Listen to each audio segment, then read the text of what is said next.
PTV news కి స్వాగతం. ఇక డీటెయిల్స్ చూస్తే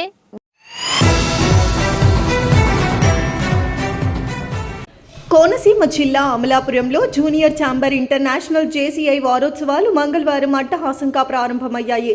స్థానిక వెంకటేశ్వర డిగ్రీ కళాశాల ప్రాంగణంలో జేసీఐ జెండా ఆవిష్కరణ అనంతరం ప్లాస్టిక్ కి వ్యతిరేకంగా బయోడిగ్రేడబుల్ వస్తువులను వాడాలంటూ వాకథాన్ నిర్వహించారు.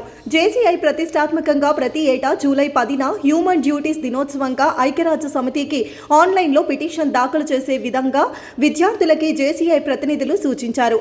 జేసీఐ సంస్థ పూర్తిగా పర్సనాలిటీ డెవలప్మెంట్ పై ప్రత్యేక శ్రద్ధ వహిస్తుందని జోన్ అధ్యక్షులు టి భరత్ కుమార్ తెలిపారు. జేసీఐ ద్వారా మరిన్ని సేవా కార్యక్రమాలు చేయనున్నట్లు తెలిపారు. జేసీఐ అమలాపురం అధ్యక్షురాలు Srivani, JCI week coordinator Ram Sudheer, chairman Sriram, secretary Chirrapuri Praveen, సభ్యులు ఆకొండి పవన్ తదితరులు పాల్గొన్నారు.